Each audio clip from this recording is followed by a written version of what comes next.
Winter সিজনে আমার পেঁয়াজ কলিটা সবচেয়ে পছন্দের একটা সবজি বলা যায়।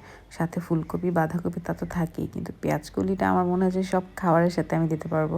আসসালামু আলাইকুম, সবাইকে নতুন একটি ভিডিওতে ওয়েলকাম করছি। তো সেদিন আমি একটু সবজি পাকোড়া বানাই। তার জন্য প্রথমে বাঁধাকপি কেটে নিয়ে একটা হাফ, কারণ এখন অনেক বড় বড় বাঁধাকপি পাওয়া যায় যেটা পুরাটা তো অনেকগুলো হয়েছে। তো বাঁধাকপিটাকে কেটে সুন্দর মতো ধুয়ে নিই, মানে ধুয়ে আগে কেটে নিই, তারপর এটার মধ্যে একটু লবণ মাখিয়ে ভালো করে কচলায় নিই। তাহলে বাঁধাকপিটা নরম হয়ে যায়, পানিটাও ছাড়ে।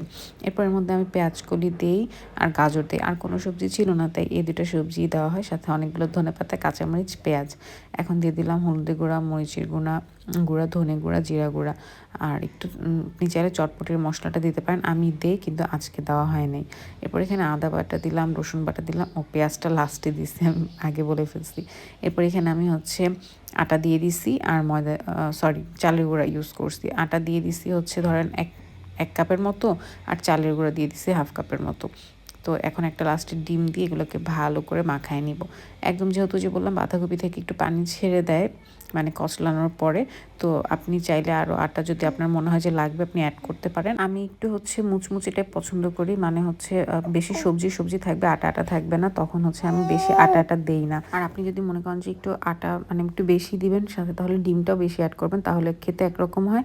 আর আমি যে এরকম এই যে একটু পাতলা পাতলা করে করি, সেটা একরকম হয় খেতে। তো আমাদের বাসায় যেমন আম্মু পছন্দ করে একটু বেশি আটা আর ডিম দিয়ে করতে, তাহলে অনেক ফুলকো টাইপ হয় আর কি। আর আমার কাছে আবার এরকম একটু ক্রিস্পি টাইপ, বেশি সবজি টাইপটা ভালো লাগে। তো এই যেগুলোকে এখন আমি তেলের মধ্যে ভেজে নিব। আমার কাছে এই পাকোড়া জিনিসটা সবসময় ভালো লাগে, বেশি করে উইন্টার সিজনে তো বেশি ভালো লাগে, বাট এমনিও মানে যদি গরমের সিজনেও বলেন আমার তখনও ভালো লাগে। তো এই যে এখানে আমার গোল্ডেন ব্রাউন করে ভাজা কমপ্লিট। আমি বললাম যেহেতু আমি একটু ক্রিস্পি টাইপ পছন্দ করি, একটু সবজি সবজি তাতে নিচে কচকচ করবে, এই জন্য আমি কিন্তু আটাটাও কম দিছি। তো এই যে আমার পাকোড়া ভাজা একদম কমপ্লিট। গরম গরম পাকোড়া তো খুবই মজা লাগে, এটা আমার কাছে ভাত দিয়ে খেতেও ভালো লাগে। তো ভিডিওটি কেমন লাগলো অবশ্যই জানাবেন। Thanks for watching, Allah Hafiz.